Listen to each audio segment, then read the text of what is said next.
But let's start with the circle of unity. What is it? Why is it so important to you? Yeah, the circle of unity is something that our team decided on to do before the game on Saturday. And the biggest reason we decided to do it as a team is we felt like there's so much social unrest, not only in our country but in the world. And there's been some highly publicized protest of the national anthem, and we wanted to do something that would bring positive and signify unity. And by all getting together, holding our hands and raising our hands above our head, that was a sign to show the world that as a football team, we're a microcosm of the world. We're black, we're white, we're Hispanic, we're different religious beliefs, but we all came together in that moment. And that's something we wanted to show the world, that we can all come together, we can unify, and that's what the circle of unity is all about. And will that continue? It will, yeah. As a matter of fact, breaking news, I just got off the phone with Brad Lambert, the head coach of Charlotte, and as everybody knows, Charlotte is, they're hurting right now. You know, their people are frustrated. There's been so much social unrest there, and we play at Charlotte this weekend, and before our game against Charlotte, we're going to join both teams, and we're going to intermingle. It's not going to be Charlotte on one side, Old Dominion on the other, and we're all going to hold hands and raise our hands up in the air to the crowd, and we're hoping the crowd gets involved with it. And when we're done, we're going to shake hands, we're going to hug, and basically just to show the world that more important than a football game is that if two teams can come together from various backgrounds who are just getting ready to try to beat each other and show how much they love and support each other, that we feel like the whole world can do this. And we were so excited Monday night when we saw the New Orleans Saints and the Atlanta Falcons do it, that they did the circle of unity, and my phone was blowing up from messages from my player. My players were calling, and I literally did. I had tears in my eyes. I was so proud to see that. And if that's something that can move forward, maybe the local high schools, and instead of the feeling like they have to keep the kids in the locker room so they don't take a knee, maybe they can talk to their kids about, let's do this. You know, let's show the world that, yeah, we're from different backgrounds and we're different races and we're different religions. That we don't all have to believe in the same thing, but we can work together and we can love each other and we can take care of each other. And I've always felt like athletics is such a great platform to get a message out, and what better way to unify than to show two teams before they're about to try to beat each other up and win a game, say, hey, we're unified, we love each other, and we want our country and world to love each other. And how do you instill that in an 18 to 19-year-old kid who's here to play football? You know, how do you make them understand that they're doing so much more than that, that with all the eyes watching, all the young kids in the community, there's that obligation to sort of lead? How do you, what do you say to the players? Well, what the greatest thing about young people, and it's why I've coached for 30 years and I love it, is young people are, first of all, kids are born without bias. They don't have bias. They don't hate anybody. And they don't understand religion or politics or race. They just want to play and have fun.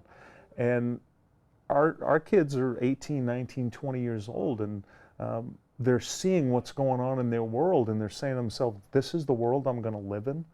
This is where I'm going to grow up. This is where I'm going to raise my children. And they're such powerful people because they have so much positive energy. And when we decided as a team, we were going to do something to try to make a change. We were going to try to do something special that wasn't political, it wasn't religious, it didn't have anything to do with disrespecting the flag. It was about something that could make a positive change in the world. And that's what they want to do. And then on top of this, we're launching a program called Children for Humanity, #WALT, which stands for Watch, Accept, Listen, and Tolerate. And our guys are going to work with K through 8 of any religion, any race, any background. We just want to work with the kids because kids just want to have fun, and they'll follow role models. And as I've said to our players now, you're such powerful role models. Young people look at you and they want to be like you. So we're going to launch this program. And what we want to teach the young kids is that no matter who you meet, it's okay to watch them, to accept them. It's okay to listen to them.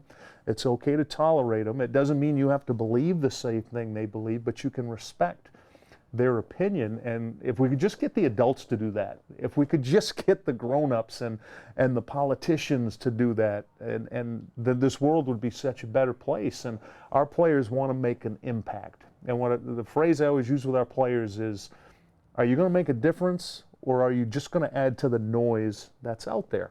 And they want to make a difference, and that's the power of young people. That's the power of their energy, and I'm inspired by our team and what they want to do. So with this new program, what will they be doing? Will they be going to the schools, or will it be come to the field? How will they interact? Yeah, we're going to start it on Thursday, October 13th, and we're going to have it in our stadium because we know kids love to come to the stadium and get to play on the field, and we'll do it as part of an after-school program. So we'll coordinate with the local schools, with the local youth centers to come over at 3:30, and what we're going to do is it's primarily going to be play, because kids love to play. So we've got not only our team, we've got other teams at Old Dominion, we've got different groups on campus that want to get involved, they want to be part of this, and play games with them around the field. And then we'll take a few minutes during our breaks just to talk about Walt, to talk about why it's okay to hug somebody, why it's okay to accept people, and just really just try to help. The number one thing I told our players is try to help the parents and try to help the teachers. That this is their message every day, and that gets lost. Why, I don't know. It gets lost that this is what parents are trying to teach, and this is what teachers want to teach. But because of social media and what the kids see and what they hear, then they become biased. So we're trying to get it right back to, hey, to all you parents out there and teachers, come on over. You know, bring your kids. We want them to be a part of this, and we're going to have law enforcement there because we want the kids to see law enforcement as the good people they are. We're inviting first responders because we want the kids to learn right away and respect. These are the people that come save you. These are the people when you have a fire or you have an emergency. You know, these people love you and they risk their lives for you. We're going to invite the military because we want the young people to see and respect all of these people. And the number one goal again is to help the parents and help the teachers. Okay. The Black Lives Matter T-shirts. That this was it. I didn't know all the players wear it. Was it just a select few that chose to wear it? And just your thoughts on that? Yeah, it was something that I supported our kids doing. It was not only black players, it was white players, it was Hispanic players, and it was something that was important to the kids on our team. And I allowed them to do it. It's a one-time thing, okay? They were allowed to do it this one time to express themselves.